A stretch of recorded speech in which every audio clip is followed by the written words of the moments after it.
अनुप्रिया पटेल के आने से भारतीय जनता पार्टी को क्या फायदा होगा? कमेरा समाज भारतीय जनता पार्टी प्रत्याशी आरती तिवारी जी को वोट देगा तो कुर्मी समाज यह जानता है कि बहुजन समाज पार्टी ने कुर्मियों के साथ किस प्रकार उत्पीड़न किया है। दोस्तों, न्यूज फायर 24 के स्टूडियो में आज भारतीय जनता पार्टी के वरिष्ठ नेता डॉक्टर मंगल लाल वर्मा जी मौजूद हैं। डॉक्टर मंगल लाल वर्मा जी इसके पहले भी स्टूडियो में आ चुके हैं और अपने पक्ष को रखा है। आज दूसरी बार इनके आने का कारण है कि अभी हाल में ही गोसाईगंज विधानसभा के तारुन में अपना दल की राष्ट्रीय अध्यक्ष अनुप्रिया पटेल जी आई थी और वहां पर विशाल जनसभा किया था।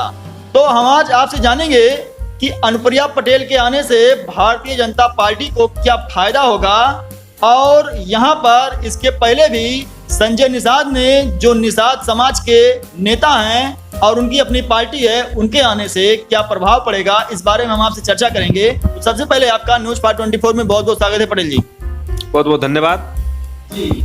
आज हम आपसे जानना चाहेंगे कि इधर अभी हाल में 2 दिन पूर्व अपना दल की राष्ट्रीय अध्यक्ष अनुप्रिया पटेल जी गोसाईगंज विधानसभा के तारुन में एक विशाल जनसभा को संबोधित किया था। तो आप ये बताइए कि अनुप्रिया पटेल के आने से गोसाईगंज विधानसभा में पार्टी को क्या फायदा हो रहा है? देखिए, जहां तक अनुप्रिया पटेल जी का सवाल है तो अनुप्रिया पटेल जी कमेरा समाज की एकमात्र लीडर हैं। उनका जुनून, जो कार्यकर्ताओं का जुनून है, कमेरा समाज का जो जुनून है, वो सिर चढ़कर बोलता है अनुप्रिया पटेल जी के नाम पर। अनुप्रिया पटेल जी जहां कहीं भी इशारा कर देती हैं तो कमेरा समाज उस तरफ वोट दे देता है।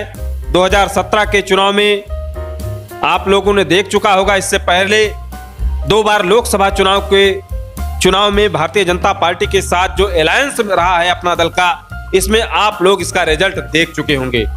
अनुप्रिया पटेल एकमात्र ऐसी लीडर हैं जो महामना डॉक्टर सोनेलाल पटेल जी के बताए हुए मार्ग पर चल रही हैं और अखंड भारत के शिल्पी सरदार वल्लभ भाई पटेल के बताए मार्ग पर चल रही हैं। इसलिए अनुप्रिया पटेल का गोसाईगंज विधानसभा क्षेत्र में प्रचार करने आना इस बात का परिचायक है कि 2022 का चुनाव भी भारतीय जनता पार्टी, निषाद समाज पार्टी और अपना दल गठबंधन की उम्मीदवार आरती तिवारी भारी वोटों से चुनाव जीत रही हैं। ये मैं दावा करता हूं और ये मैं विश्वास दिलाता हूं आप लोगों को। जी, चलिए ठीक है। तो हम आपसे जानना चाहते हैं कि पिछली बार के विधानसभा चुनाव में जो गोसाईगंज विधानसभा की सीट थी वो बीजेपी और अपना दल की संयुक्त थी, लेकिन इस बार केवल अपना दल का समर्थन प्राप्त है। तो आप हमारे दर्शकों को ये बताइए कि जब तारुन में अनुप्रिया पटेल जी आई थी तो वहां पे उनकी सभा में कितने लोगों का जमावड़ा था और उन्होंने अपने वर्ग के लोगों को क्या संदेश दिया, उन्होंने अपने वर्ग के लोगों में क्या उत्साह भरा और उनसे क्या अपील किया, आप इस बारे में हमारे दर्शकों को बताइए। देखिए, वहां पर हजारों की संख्या में पूरा मैदान खचाखच कमेरा समाज के लोगों से भर गया था। और जहां तक मैसेज की बात है, अनुप्रिया पटेल ने यह मैसेज दिया कि कमेरा समाज की बदौलत ही आज अनुप्रिया पटेल पूरे राष्ट्र में चमक रही हैं। पूरे राष्ट्र का कमेरा समाज की गौरव है। लोकसभा में अनुप्रिया पटेल कमेरा समाज की बात को, मजदूरों की बात को, गरीबों मजलूमों की बात को लोकसभा में उठाने का काम अगर कोई कर रही है तो अनुप्रिया पटेल जी ही कर रही हैं। इसलिए सभी को विश्वास है, अनुप्रिया पटेल जी को स्वयं उनको विश्वास है कि कमेरा समाज, उन्होंने जो इशारा किया है भारतीय जनता पार्टी की तरफ, तो उनके बताए अनुसार कमेरा समाज भारतीय जनता पार्टी प्रत्याशी आरती तिवारी जी को वोट देगा।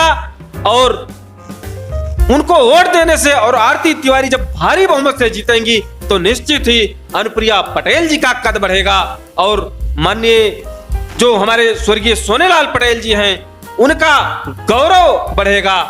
जी। नेताजी, आपकी बात सही है, लेकिन अब यहाँ जो वोटर हैं, जो कुर्मी वर्ग का वोटर है गोसाईगंज विधानसभा में, उसके भी सामने एक मजबूरी है। मजबूरी ये है कि यहाँ पर कुर्मी प्रत्याशी बसपा से उतर गया है।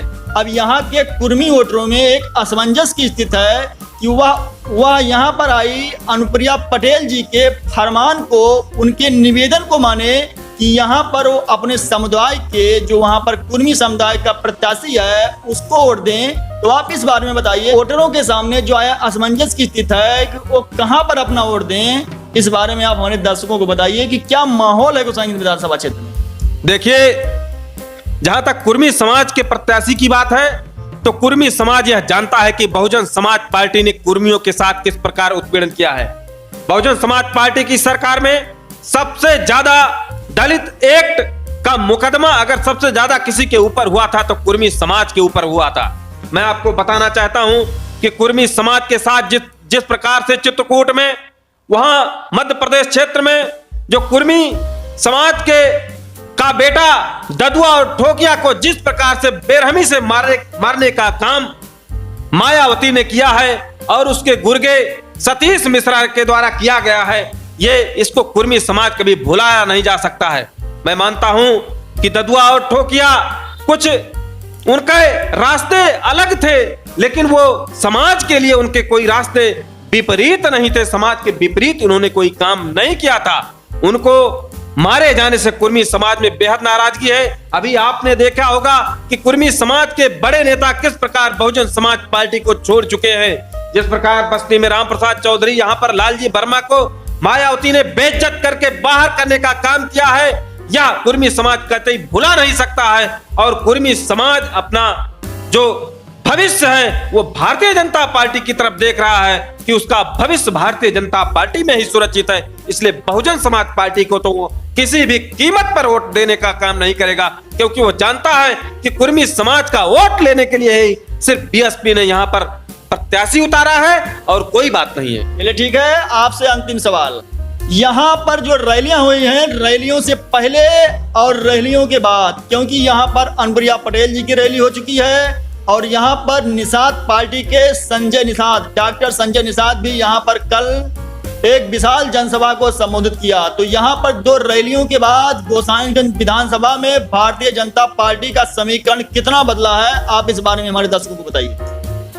देखिए, पिछड़े वर्ग से संजय निषाद जी भी आते हैं और पिछड़े वर्ग से अनुप्रिया पटेल भी आती हैं।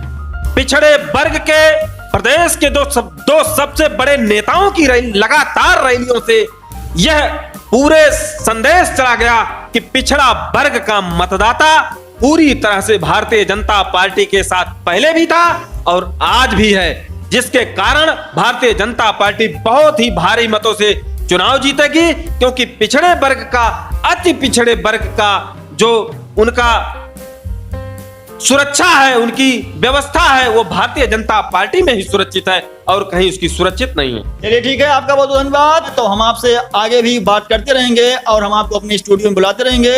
इसके लिए आपका बहुत बहुत धन्यवाद और आभार। बहुत बहुत धन्यवाद भाई अमित जी।